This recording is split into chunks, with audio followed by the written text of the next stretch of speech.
Honey, I'm home. Yeah! I like it! God, I love being a dinosaur. Dinosaurs was about what caused the dinosaurs to go extinct, which was marrying and having children, which killed them immediately. Everybody just loved working on that show. If people really knew how demanding it was going to be going in, would we have done it the same? I'm not sure. Certainly there was nothing else like it on television. It's one of the most ambitious shows ever made.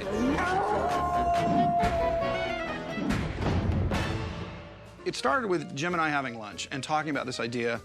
Let's do a show about dinosaurs, dinosaur thinking, and let's do it as a sitcom. He had the idea of a family of dinosaurs and that they live very irresponsibly and bigger than life and everything's reckless. Early in his career, he did ads for Le Choy Chinese food, and he did the Le Choy Dragon. The Le Choy Dragon just wrecks everything, and I think my dad always thought that was a hilarious character, and I think maybe it had the roots in that. Dinosaurs, in a nutshell, was about dinosaur-style thinking. There's an endless supply of natural resources, and we can use them at our will, and sort of we're the biggest species on the planet, and everything else can kind of, if it's good for us, it's good for us. And that was originally Jim Henson's concept. And we're gonna rule the world forever.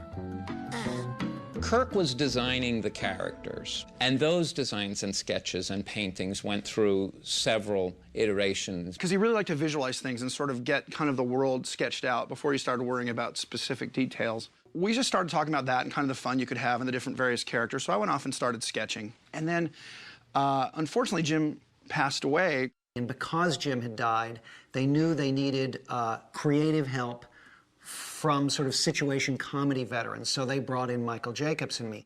What I wanted to do was be able to tell contemporary stories using the dinosaurs as a frame of reference. I think that's what it was about. I mean, it branched off from all the different aspects of that, from the environment to political things to war, but it was, again, this sort of old-fashioned thinking. You could attack issues much better when the characters are not quite human. We are required by our Constitution to let the voters think.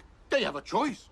That's democracy. Then from there, Michael Frith, actually, who is one of our art directors in New York and a very, very fine illustrator, he then put those characters into environments that represented sets and living rooms and how the show might look, and those were very compelling. Dinosaurs arrived at a really interesting time on television. At this point, comedy was flourishing, and ABC had their TGIF evening. The Antediluvian Broadcasting Company now begins its broadcast day. Luckily, ABC agreed to make 13 of them because it was a show that you could never pilot the way that we wanted to do it. I think at one point we calculated how much a pilot would have cost, and it was like $6 or $7 million. You had an entire creature shop that doesn't exist in any other situation comedy. An entire group of 30 or 40 professionals who are there to keep the dinosaurs running, create these odd-shaped costumes. Every costume had to be built from scratch. And we decided to do animatronic characters the likes of which you'd never seen on television up till then. Well, we had this incredible technology that we'd been doing with the Ninja Turtles movies. We thought, what a great technology to use in a weekly sitcom. Well, the network didn't quite believe it, and I didn't quite believe it until I saw the process take place. Really, we were taking what was film techniques from our creature shop in London and bringing it over here and trying to do a very ambitious animatronic show on a weekly basis. One of the ideas originally was we didn't want them all to be the same because it was just kind of more fun to play with the rules of evolution and all that. The father was a megalosaurus, the wife was more of like a tyrannosaurus type, and the son and the daughter were sort of made up. Charlene. Don't wanna. Proud of you, Dad. Go get help. I remember one of the design issues with Earl. Earl? Earl Sneed Sinclair. Sinclair! Earl Sinclair. And he looked much more gruff. I looked at him, and my first thought was he was too fierce. I say this with all love and everything, but I don't give a damn about your day. He's got sort of this big, kind of lantern jaw. And we softened that and made him kind of more of a chubby kind of, a second chin. When we changed Earl's aspect softened. He became less a barroom brawler than he did a dinosaur everyman, which is what we always wanted to do. One of the characters that changed through the design process was the mother-in-law, Fran's mother originally was a pterodactyl who was going to hang upside down with all this jewelry and like hang upside down in the closet. At the end of the day, we actually used her some good story concepts, and if she was just hanging around in the closet, it wouldn't have been as useful. At my age, what do I have to live for? Fran, I am not letting your mother move into my house and spend the rest of her days making my life miserable. Take me home, dear. We weren't trying to go for realistic dinosaurs. It wasn't obviously a scientifically accurate show. So it was a lot of fun in that respect because dinosaurs traditionally had been done very realistically, and we were trying to do sort of, you know, make fun of human foibles and human nature. So they were much more anthropomorphic than most dinosaurs had been. The writing really was fabulous on that show. My feeling was that we were going to be able to write for these characters things that you just couldn't write out of the mouths of human beings. Dad, you're not going to turn into one of those land-raping executive types, are you? You, if they'll only give me the chance. We had to decide what they were going to be. What were we trying to say? The catchphrases, Fran, I'm home. I'm hungry. I think they mostly came from Michael Jacobs. So we thought, let's have a baby. Let's have the baby talk right out of the egg. I sort of just watched what was going on at home in my house, what horrors my third son Ethan was going through as a baby. Bob, immediately sitting next to me, started saying, not the mama.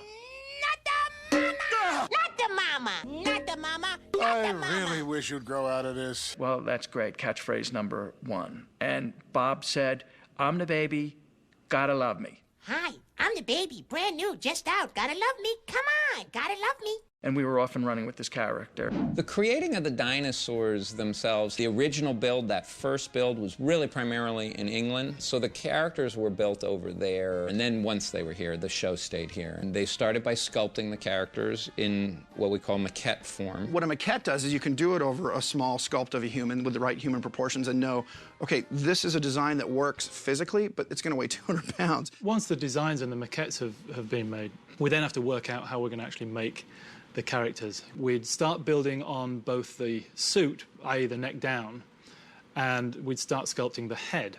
The heads were where all of the electronics were going to be. And then there's really like a football helmet inside there that the actor will wear that holds all that, and all that's coming off of the head. You can see the different eye mechanisms. These are eyelids. This particular character, performer inside, was able to see out of the mouth. That's where the eyes, his eyes were inside there.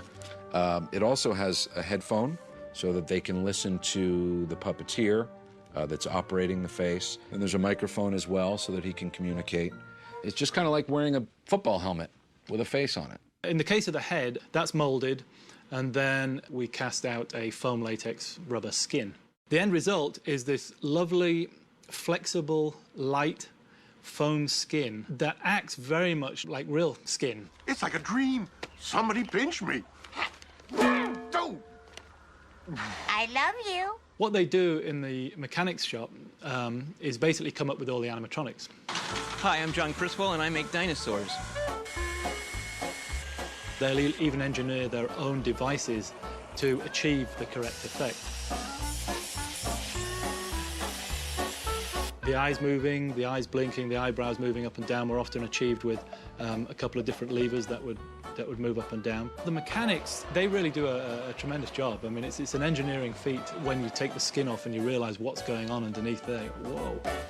That's genius. The animatronics, like dinosaurs, there's two puppeteers, one inside, one outside, both equally performing the character, and there's a wild mind meld that happens between them. It's magic, really. Yeah, it's mostly smoke and mirrors. It's all fake. If you leave this house, I will never talk to you again. Throw in the rest of the family, then you got yourself a deal. It all has to do with letting the audience know what the character is thinking and feeling at any given time. So for Bill, it's through gesture. For me, it's through voice, pacing, and eye focus. The character became the lead after a while. The performers all knew how to feed that character.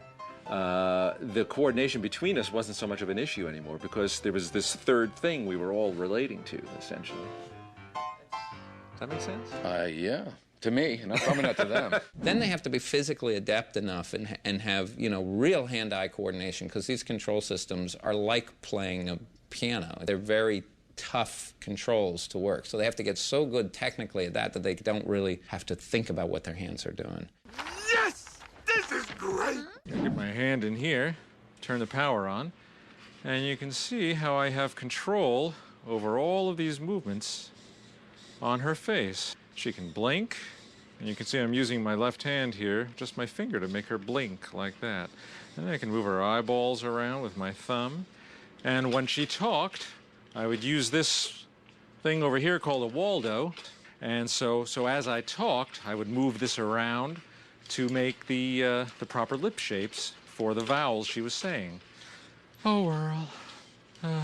I was always keenly aware that I had the cushy job, that I didn't have to get into the suits. I think the hardest thing, though, was probably figuring out how to walk across the room when you can't really see.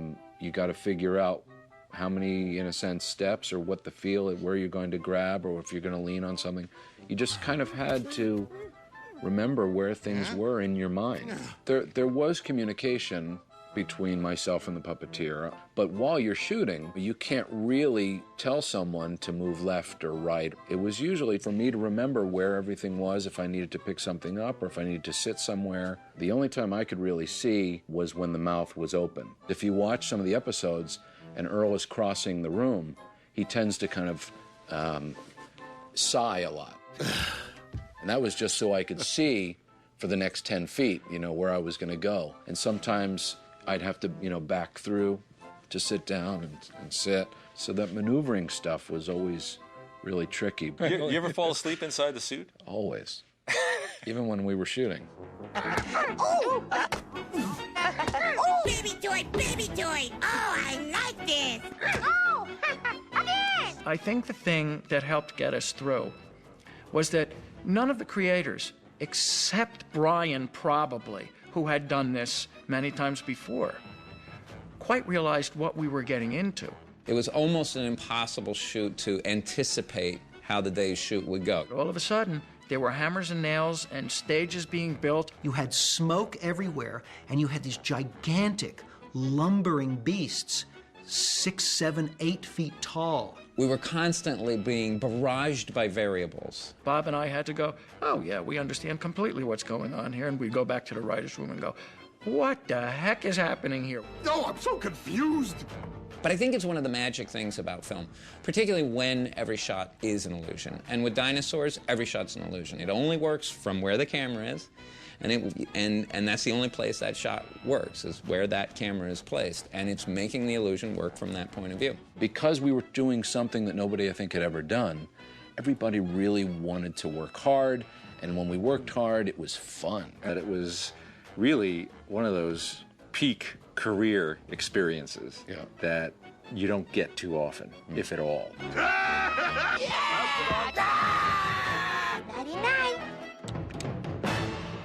Camera. Oh, yeah. We didn't know there was a camera. Now I'm nervous. That's all right. It's just, I don't think it's on. Oh, okay.